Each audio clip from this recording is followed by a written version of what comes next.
Hello, everyone. My name is Tim B. Green, and this is episode 12, or Crush It Club, episode 12, Order and Direct Experience.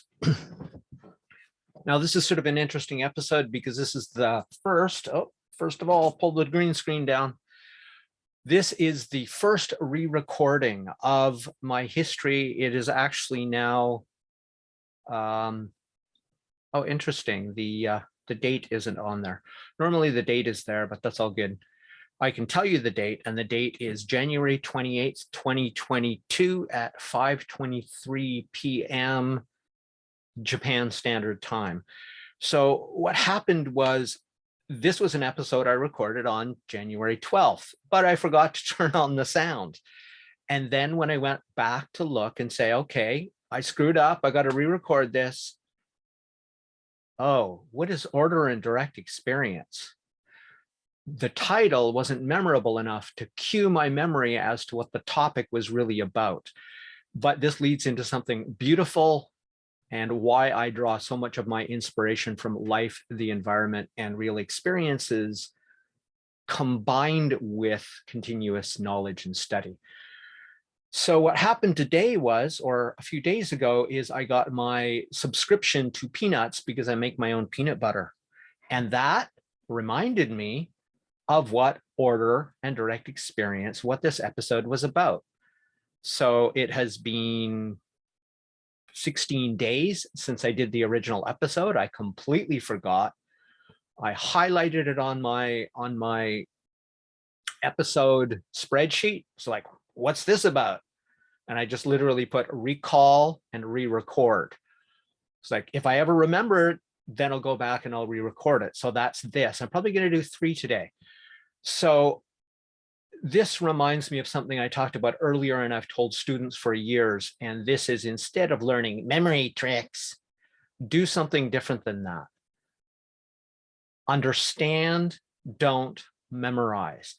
Now, I had an insight which is going to combine this with something else, and that is associate. So understand and associate, don't memorize. Or add, I guess I could go associate and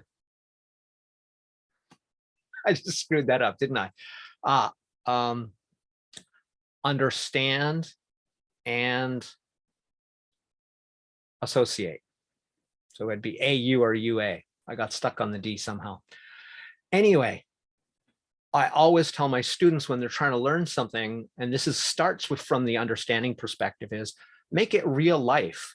I tell my students not to speak Tim English. I tell them to speak their English, Yuki English, or you English, or Miko English, or Hiro English, or whatever their name happens to be. They have their own style of thinking. Technically, it's called an idiolect, which means your unique way of speaking, your unique choice of words.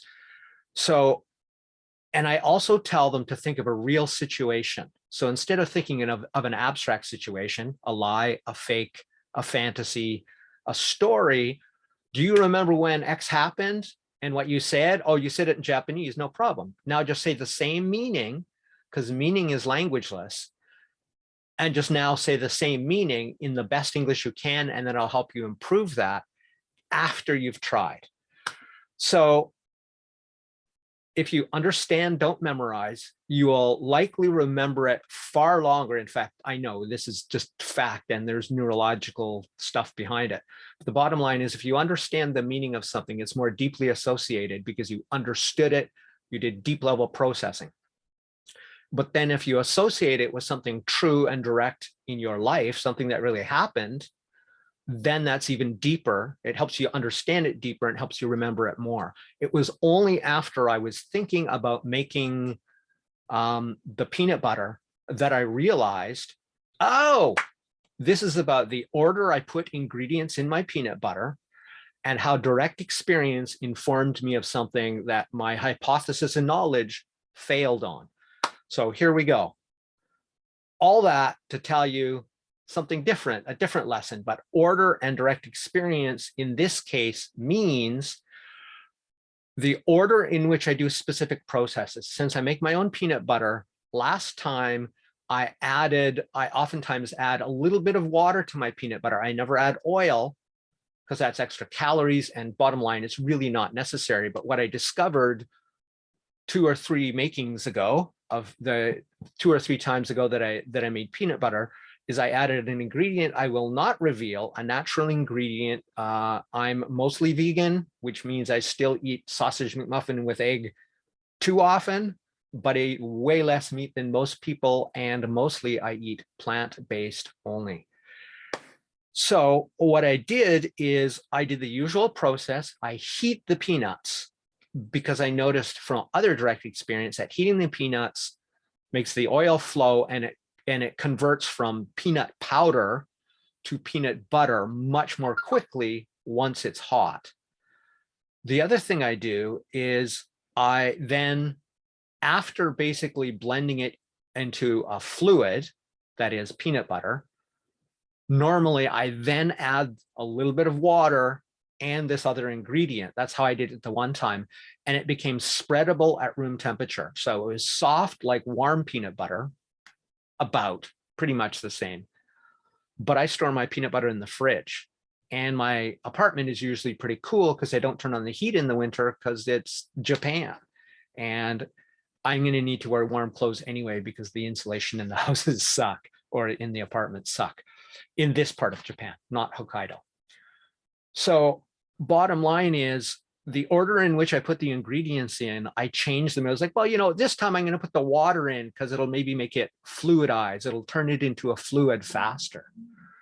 Instead, by not, I have to shut off an alarm because otherwise it's going to bother me.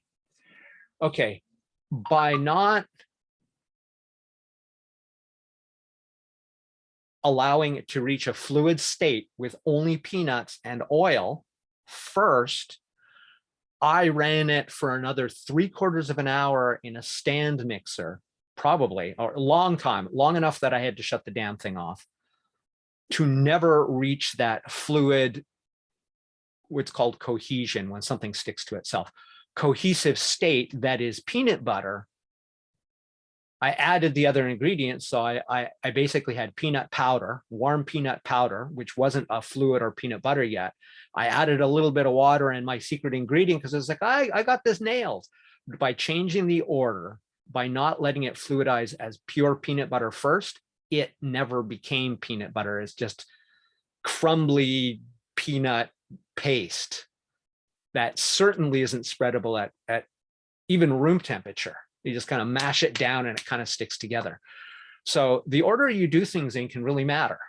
And this is just a concrete example of that, but it's lots of things that matter. So just because you do certain processes, the order can matter. It doesn't always, but then combine that with your direct experience, or my direct experience in this case, you'll find out, okay, I learned from my direct experience, it must become peanut butter first, and then, and only then, can I add water, either in a small or even a large quantity, and blend it, and it will stay peanut butter.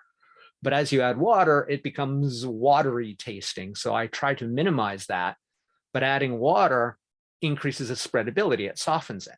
So adding my magic ingredient, which I'm going to probably make this into a product actually, by adding my magic healthy vegan ingredient into this mix, after it's fluidized, then a little bit of water, it becomes soft and smooth, way beyond just what the water would have contributed.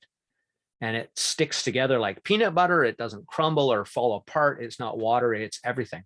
But I only discovered that by recognizing that from direct experience that the order mattered, and I screwed it up, which was actually an opportunity to improve, another lesson learned. And then, the order and then the direct experience combined gives me something that probably nobody on earth has a recipe for and are unlikely to figure out. And the other one is my direct experience is, you know, if YouTube doesn't give you subtitles, it probably means you don't have the sound on, which is why I'm re-recording this. That's it for Crush It Club episode 12. order, and direct experience. Bye for now.